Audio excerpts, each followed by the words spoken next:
नमस्कार. मालिकेच्या आजच्या भागामध्ये आपल्याला पाहायला मिळणार आहे की कावेरीच्या हाती पुरावा लागलेला आहे, तो म्हणजे उदय जिवंत आहे. आता उदय जिवंत आहे ही गोष्ट कळलेली आहे, त्यामुळे कावेरी आणि यश हे उदयला शोधायला आता निघालेले आहेत. ते उदय नक्की कुठे असेल त्याचा अंदाज काढत ते आहेत आणि उदयपर्यंत पोहोचायचंच आहे असं त्यांनी ठरवलेलं असतं. त्याचबरोबर आपल्याला पाहायला मिळतं की कावेरी आणि यश हे दोघं जण आता पोलीस स्टेशनला जातात. तिथं गेल्यानंतर मोहितने त्यांना एक गोष्ट सांगितलेली आहे, ती म्हणजे जेव्हा ज्या ठिकाणी अपघात झाला त्या ठिकाणी एका महिला ॲक्सिडेंटमध्ये सापडलेली होती आणि ती तिथे सापडलेली आहे. हे ऐकल्यानंतर मात्र आता इकडे यश कावेरी यांना तो फोटो दाखवला जातो आणि तो फोटो रिकवर केलेला आहे हे सांगितलं जातं. आणि जेव्हा तो फोटो रिकवर केलेला असतो हे मोहित सांगतो आणि तो फोटो पाहिल्यानंतर कावेरीला मात्र धक्का बसलेला आहे, कारण तो रिकवर झालेला जो फोटो आहे तो खरंच तिच्या काऊचा फोटो आहे. जी काऊ तिची जीवाभावाची मैत्रीण, त्या काऊचा तो फोटो आहे आणि कावेरी त्या फोटोकडे पाहून तिला धक्का बसलेला आहे. आता यश आणि कावेरी घरी आलेले आहेत, सगळेजण वाट बघत आहेत. सगळ्यांना असं वाटत असतं की आता यश आणि कावेरी उदयला घेऊन आलेलेच असणार आहेत, पण उदयचा काही पत्ता लागलेला नाही, कारण उदय त्यांना चुकीची दिशा सांगितलेली आहे, तो एअरपोर्टला गेलेला आहे असं या अमृताच्या माणसांनी सांगितलेलं असतं. आणि हे सगळं जेव्हा घडत आहे तेव्हा मात्र ही अमृता जाम खुश आहे. मूर्ख आणि नालायक अशी मुलगी आहे. म्हणजे आता सर्वांच्या समोर या गोष्टीचा खुलासा होत आहे प्रेक्षकांनो, उदय आणि कावेरीच्या गाडीचा अपघात घडवणारी व्यक्ती ही अमृता होती. म्हणजे साधनाचा बदला घेण्यासाठी तिने हे सगळं केलेलं आहे हे सत्य समोर येत आहे. म्हणजे एखाद्याच्या जीवावर उठलेली आहे, तिला जराही लाज वाटत नाही किंवा जराही तिला काहीही वाटलेलं नाहीये आपण किती चुका केलेल्या आहेत, आपण काय काय गोष्टी केलेल्या आहेत, या कोणत्याच गोष्टीची जाणीव मात्र तिला झालेली नाही. या सगळ्या गोष्टी आपल्याला पाहायला मिळत आहेत. तर हे सगळं कशा पद्धतीने होणार आहे ते आपण आजच्या या व्हिडिओमध्ये पाहणार आहोत. त्यासाठी हा व्हिडिओ शेवटपर्यंत पहा. त्याचबरोबर चॅनलवरती नवीन असाल तर चॅनलला सबस्क्राईब करा, व्हिडिओला लाईक करा. तर इकडे आता कावेरीच्या बाबतीत मा बोलत असते. मा म्हणत असते की मला खात्री आहे ती पूर्ण करणारच आहे. यामीच असं म्हणणं असतं की नाही मा, तू चुकीचं करतेस, कारण तू तिच्यावरती विश्वास ठेवून तुला असं वाटत नाहीये का तू फसली जातेस आणि तू तिला वचन दिलंय वगैरे काय, ह्या सगळ्या गोष्टी मला खोट्या वाटतात. जर मला सांग, जर उदय दादाला आणू शकली नाही ती तर, असं यामीचं बोलणं झालेलं असतं. तेव्हा मात्र मा म्हणत असते की मला खात्री आहे माझा उदय नक्की येणार आहे आणि माझ्या उदयला कावेरीच घेऊन येणार आहे. कावेरीचा जो कॉन्फिडन्स आहे तो मला चांगलाच माहिती असतो, म्हणून तर कावेरीच्या बाबतीत मा हे सगळं बोलत असते. परंतु इकडे अमृताला मात्र जराही लाज वाटत नसते. तिच्याकडून ज्या ज्या गोष्टी घडत असतात त्याबद्दल तिला काहीच वाटत नसतं. फक्त अगदी घारेसारखी नजर ठेवून ती राहत असते आणि यांचं काय चाललेलं आहे, हे सगळे काय बोलतायत, काय चालू आहे, या सगळ्या गोष्टींवरती बारीक लक्ष ठेवून ती असते. तिला फक्त हेच माहिती करायचं असतं की हे काय करतात, यांची पुढची चाल काय आहे, चला यांची पुढची चाल अशी आहे ना तर मग आपण यांची अशी वाट लावू. अशा पद्धतीने तिचं वागणं चाललेलं असतं. ती बोलत असते, वागत असते, पण तिला जराही काहीच वाटत नसतं की आपल्या या वागण्याचा काय त्रास होईल. आणि इकडे यामी आहेच प्रत्येक गोष्टीत निगेटिव्हपणा करायला, कारण तिला हे सगळं साम्राज्य स्वतःला हवं आहे. जर का उदय आला तर ती संपणार आहे हे तिलाही माहिती आहे. म्हणून तर यामीचं हे वागणं अशा पद्धतीने चाललेलं असतं. यामीला फक्त एवढंच माहिती आहे की आपल्याला काही करून ही संपत्ती मिळवायची आहे, माझ्या पार्थसाठी मला सगळं हवं आहे, एवढंच तिच्या डोक्यात असतं. तेव्हा कावेरी तिथे येते. कावेरीने आता ते लॉकेट आणलेलं असतं. मा म्हणत असते जर कावेरी माझा शब्द पूर्ण करू शकली नाही तर मी तुझी हात जोडून माफी मागेन, मग तर चालेल ना. अशा पद्धतीने बोलणं झालेलं असतं. कावेरी ते उदयचं लॉकेट घेऊन येते. उदयचं लॉकेट कावेरीने आणलेलं असतं आणि ते लॉकेट धरून ती माच्या समोर उभी राहते. लॉकेट तर कावेरीने आणलंय, पण आता ते लॉकेट पाहिल्यानंतर माच्या चेहऱ्यावरचा जो आनंद आहे तो मात्र पाहण्यासारखा असतो. खऱ्या अर्थाने मा खुश झालेली असते. फायनली मला कळलेलं असतं. आणि त्याचबरोबर या सगळ्या गोष्टी जेव्हा घडत असतात तेव्हा मात्र इकडे ते लॉकेट माच्या हातात दिलेलं असतं. मा ते लॉकेट पाहते आणि मा सांगू लागते की खरंच मला ना म्हणजे कळतच नाहीये की उदयच्या बाबतीत एवढ्या पटकन बातमी घेऊन येशील असं मला स्वप्नातही वाटलं नव्हतं. खरंच खूप चांगली गोष्ट आहे असं मा बोलायला सुरुवात करते.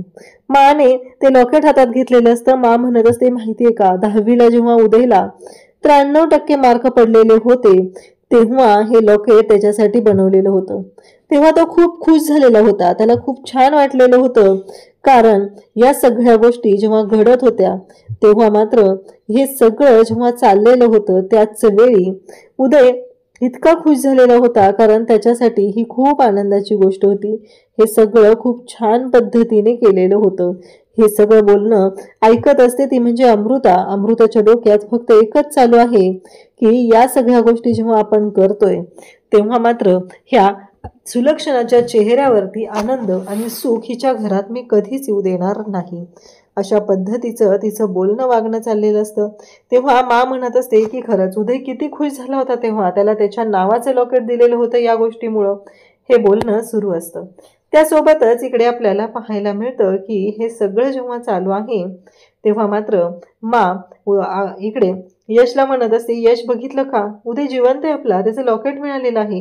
तेव्हा कावेरी सुद्धा सांगत असते की हो उदय जिवंत आहे आणि हे त्यांचं लॉकेट आहे ते आपल्याला मिळालेलं आहे. अशा पद्धतीने बोलणं सुरू झालेलं आहे आणि तेव्हा मात्र इकडे माला तर इतका आनंद झालेला असतो. मा यशला येऊन मिठी मारते आणि यशला म्हणू लागते यश बघितलंस का आपल्या उदयचं लॉकेट आहे. ह्या गोष्टीचा जो आनंद असतो कारण आपला मुलगा जिवंत आहे. एवढा तळणाताटा मुलगा अचानक गायब झाला अचानक त्या अपघातात गेला हा धक्का मला पचलेलाच नव्हता. पण डेड बॉडी मात्र सापडलेली नव्हती म्हणून कुठेतरी आशा होती की उदय जिवंत असल्याची आणि त्या आशेवर कावेरी आणि मा दोघीही जगत होत्या. आणि मग कावेरीला विचारलं जातं की हे लॉकेट तुला कुठे मिळालं नक्की काय झालेलं होतं. असे प्रश्न जेव्हा कावेरीला विचारले जातात तेव्हा कावेरी सांगू लागते की हे लॉकेट जे आहे ना मी गेले होते ना तर मी बाजारात जात होते तेव्हा एका गुंडाने ना माझ्या गळ्यातली चेन ओढली आणि मग मी त्याच्या मागे पळत सुटले. जेव्हा मी त्याच्या मागे पळत गेले तेव्हा तिथे गेल्यानंतर हाणामारी सुरू झाली. म्हणजे घडलेला जो प्रकार आहे तो कावेरी सगळा माला सांगत असते. मा सगळं कावेरीचं ऐकत असतात.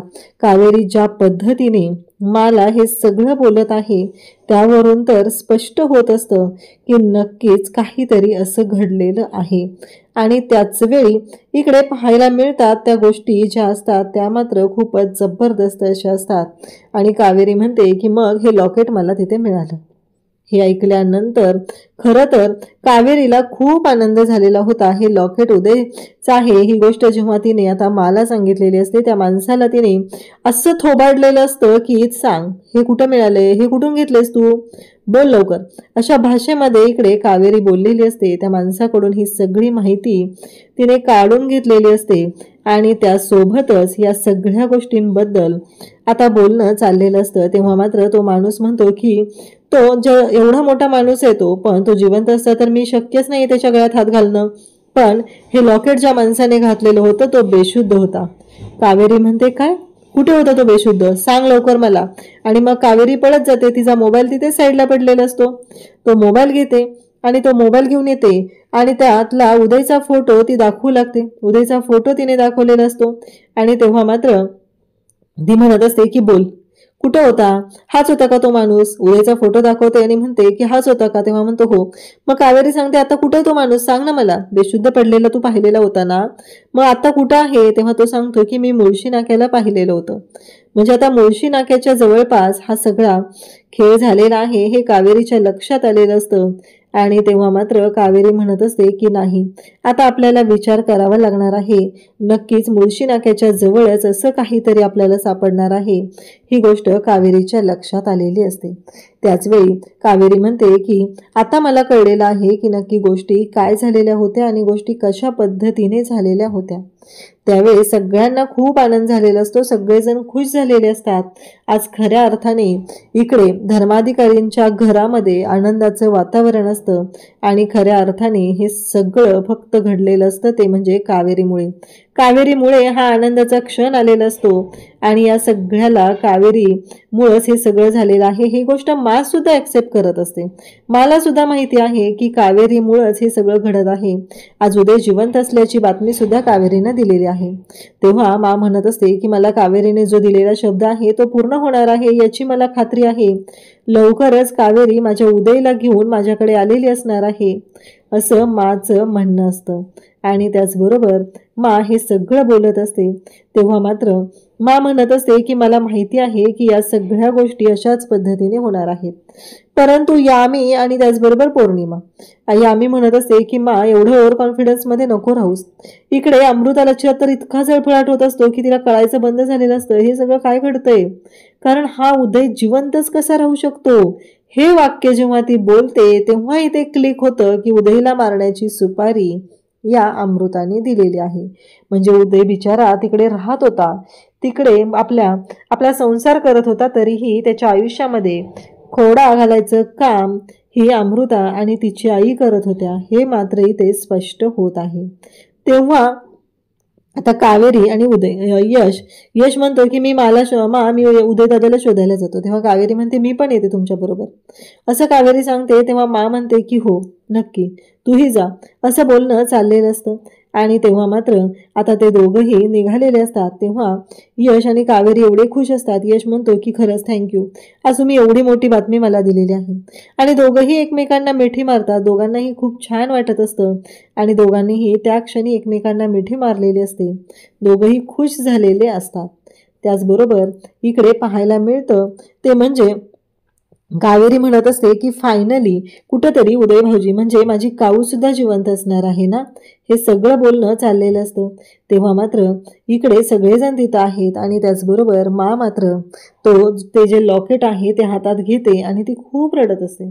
तिला खूप वाईट वाटत असतं की हे सगळं काय घडतंय, माझा उदय नक्की कुठं आहे, माझ्या उदयच्या बाबतीत काय झालेलं असेल, असे अनेक प्रश्न मला पडलेले असतात. इकडे कावेरी आणि यशने शोध मोहीम सुरू केलेली आहे आणि ते दोघंही शोधायला निघालेले असतात.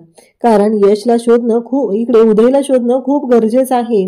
कारण उदय जिवंत असला पाहिजे आणि तो आता बेशुद्ध आहे हे कळलेलं आहे. तर लवकरात लवकर उदयला शोधून घरी आणलं पाहिजे आणि त्याच्यावरती उपचार करणंही तेवढंच गरजेचं आहे. आणि त्यासाठीच त्या दोघांचीही शोध मोहीम चाललेली असते आणि त्याचबरोबर दोघंही शोधायला निघालेले असतात.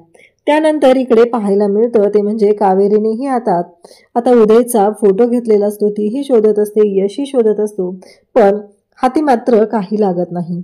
इकडे अमृता मात्र फोनवरती बोलत असते. ती म्हणत असते की अगं आई तुझी ती मैत्रीण सुलक्षणा किती चिवट आहे ग. म्हणजे मला सांग एवढं सगळं झालेलं आहे पण तिला काय वाटलं मी तिचा उदय तिला एवढा सहजासहजी सापडू देईल? अजिबात नाही.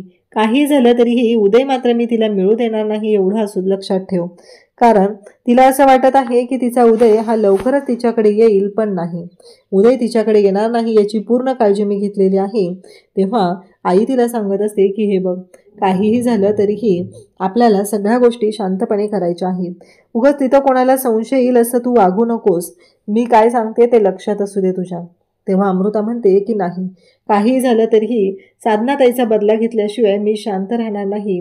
माझ्या साधनाताईच्या आयुष्यात हे जे वादळ आलेलं आहे ते फक्त यांच्यामुळं आलेलं आहे आणि त्यामुळं माझ्या साधनाताईला मी कधीच दुःखी त्या अवस्थेत पाहू शकणार नव्हते. तशा अवस्थेत माझ्या साधनाताईला त्यांनी टाकलेलं आहे. जेव्हा हे सगळं घडत असतं तेव्हा मात्र इकडे यश कावेरी आता दोघंही निघालेले असतात. सगळीकडे शोधाशोध करत असतात पण इकडे कुठेच त्यांना पत्ता लागत नाही. इकडे मा मात्र देवाच्या पुढे बसलेले असतात. मा देवाला दिवा लावतात आणि म्हणत असतात की उदय कुठे आहेस बाळा तू, उदय तू कुठं आहेस, नक्की तू कुठं आहेस असा प्रश्न माला पडलेला असतो. आणि मा मात्र काळजीने उदयच्या तिथं बसलेले असतात, देवाला साकडं घालत असतात की त्यांना त्यांचा उदय जिवंत हवा असतो. उदयशिवाय त्या जगू शकत नाहीत आणि उदय नक्की कुठं आहे त्याच्या बाबतीत काहीच कळत नाही आहे. यामुळं मला सुद्धा काळजी वाटायला लागलेली असते. मग त्याचवेळी अमृता तिथे येते आणि अमृता म्हणत असते की मावशी मी उद्याचा उपवास करणार आहे आणि यशच्या आयुष्यासाठी त्याच्या उज्ज्वल भविष्यासाठी हा उपवास करणार आहे. याच्या आधी मी खूप वेळा हरतालिकेचा उपवास केलेला आहे पण पहिल्यांदा मी यशसाठी उपवास करत आहे, हे सगळं स्वतःच्या तोंडाने येऊन सांगत असते. म्हणजे तिला अशी सवय आहे की मोठेपणा आपण सांगायचा, म्हणजे सगळ्यांच्या समोरच्या लोकांना आपल्या मनामध्ये तिला हे करायचं असतं, त्यांच्या मनामध्ये घर करायचं असतं. इकडे ती म्हणत असते की काही झालं तरी तुझ्या आयुष्यासाठी आणि तुझ्या सुखासाठी शक्यच नाहीये. या घरामध्ये सुख मी कधी येऊ देणार नाहीये. माझ्या साधनाताईचा बदला घेतल्याशिवाय मी शांत राहणार नाही. त्यावेळेस विद्या मात्र इकडे म्हणत असते की लवकरात लवकर उदय भाऊजी येऊ दे, असं म्हणत विद्या तुळशीला दिवा लावत असते. त्यासोबतच इकडे मा सुद्धा देवाला साकडं घालत असते. इकडे यामी आलेली असते. यामीचं सुद्धा तेच चाललेलं असतं. यामीलाही वाटत असतं की उदयने अजिबात घरी आलं नाही पाहिजे, उदय नाही सापडला पाहिजे, असं यामीचं सुद्धा म्हणणं असतं. त्याचबरोबर इकडे आता माच्या समोर बसून आता तिथं बोलत असते ती म्हणजे अमृता. अगं मावशी, मला सांग, ते तू काय बोललीस ना डोंगरावरच्या देवाला जाऊन हे करणार, घर सोडून जाणार, काही गरज नाहीये तू असं काही करायची. का माहितीये का, मला सगळ्यांना तुझी गरज आहे. म्हणजे तिला असं दाखवून द्यायचंय, बघितलंस ना तू काय बोललीये, उदय जिजू जर नाही आले तर तू असं करणार आहेस. म्हणजे तिला सांगायचंय की नाही नाही, तू मावशी ना, तू हे असं करू करू नकोस. याचा असा अर्थ आहे की तिला आठवण करून द्यायची, बघितलंस ना तू काय ठरवलेलं आहे, जर तुझा लाडका मुलगा सापडला नाहीस तर तू काय करणार आहे, अशी जाणीव करून द्यायचं काम इकडे ती करत असते. तेव्हा मात्र मा म्हणत असते की काळजी करू नकोस, तसं काही होणार नाहीये, मला माहिती आहे. अशा पद्धतीने माने तिचा डाव उधळलेला असतो आणि तिला तोंडावर पाडलेलं असतं. इकडे विद्या मात्र देवाकडे प्रार्थना करत असते की काही झालं तरीही उदय भाऊजी सापडले पाहिजेत आणि यश आणि कावेरी वहिनी हे दोघंही एकत्र आले पाहिजे, अशा पद्धतीने बोलणं चाललेलं असतं. आणि तेव्हा मात्र यश आणि कावेरी दोघंही शोधाशोध करण्यासाठी बाहेर पडलेले असतात. आणि दुसऱ्या दिवशी सकाळ होते तरीही त्यांना दोघांना काहीच हाती लागत नाही. दोघंही रिकाम्या हाताने परत आलेले असतात. घरी मात्र सगळेजण वाट बघत बसलेले असतात. मा घरी वाट बघत बसलेली असते, परंतु त्यांच्या हाती मात्र काहीच लागलेलं नसतं. आणि आता मात्र प्रश्न पडलेला असतो की काय करायचं. परंतु यश आणि कावेरी यांच्या लक्षात येतं की आता आपण पोलिसांना इन्फॉर्म करूया का, पोलिसांची मदत घेऊया, कारण त्यांनी त्यांच्या बाजूने शोधण्याचा भरपूर प्रयत्न केलेला असतो. जर पोलिसांची मदत घेतली तर नक्कीच आपल्याला फायदा होणार आहे. मग हे लक्षात आल्यावर यश आणि कावेरी दोघंही पोलीस स्टेशनला जातात. आणि मग पोलीस स्टेशनला गेल्यानंतर तिथे त्यांच्या हाती एक मोठा पुरावा लागतो. म्हणजे काय आता, तर ते आपल्याला उद्याच्या भागात पाहायला मिळणार आहे. तर उद्याच्या भागात यश आणि कावेरी दोघंही आता पोलीस स्टेशनला आलेले आहेत. तिथं मोहित आहे आणि मोहित म्हणतो गाडीचा अपघात झाला त्या ठिकाणी एक स्त्री सुद्धा होती, म्हणजे एक महिला सुद्धा होती जखमी अवस्थेत सापडलेली. हे ऐकल्यानंतर यश आणि कावेरी म्हणतात काय, मग जखमी अवस्थेत सापडलेली एक महिला होती, ही गोष्ट ऐकल्यानंतर मात्र खूप मोठा धक्का बसलेला असतो. आता ती जखमी अवस्थेत सापडलेली महिला कोण होती, हा प्रश्न उभा राहिलेला असतो. तर जखमी अवस्थेत सापडलेली महिला, तिचा फोटो दाखवल्यानंतर खरं तर इकडे कावेरीला खूप मोठा धक्का बसलेला आहे. कारण तो फोटो असतो तो म्हणजे काऊचा, म्हणजे काऊ ही जिवंत होती, ही गोष्ट आता लक्षात आलेली असते. आता हे सगळेजण घरी वाट बघत बसलेले आहेत, छान तयारी झालेली आहे, सगळे नटलेले आहेत. यश आणि कावेरी घरी येतात तेव्हा मा म्हणते काय झालं. तेव्हा खरं तर ह्या अमृताने सगळा वेळ त्यांचा घालवलेला असतो. एका माणसाला सांगायला लावलेलं असतं की इंटरनॅशनल एअरपोर्टच्या दिशेने जाताना या माणसाला आम्ही पाहिलेलं आहे. आणि तेव्हा हे दोघं जण त्या साईडला शोधायला गेलेले असतात, त्यामुळं बाकीच्या गोष्टी शोधायच्या राहिलेल्या असतात. आणि अमृता म्हणालेली असते की नाही, काहीही झालं तरीही मी यांना एकत्र येऊ देणार नाही, या कुटुंबाला मी एकत्र येऊ देणार नाही, अशा पद्धतीचं बोलणं चाललेलं असतं. त्यासोबतच इकडे पाहायला मिळतं ते म्हणजे यश आणि कावेरी दोघंही ज्या पद्धतीनं घरी आलेले आहेत तेव्हा माला सुद्धा धक्का बसलेला आहे. आता माला दिलेलं वचन यश आणि कावेरी कसं पूर्ण करणार, कसं उदयला शोधून आणणार, ते आपल्याला पुढे पाहायला मिळणार आहे. अशाच अपडेटसाठी चॅनलशी कनेक्ट राहा. थँक्यू.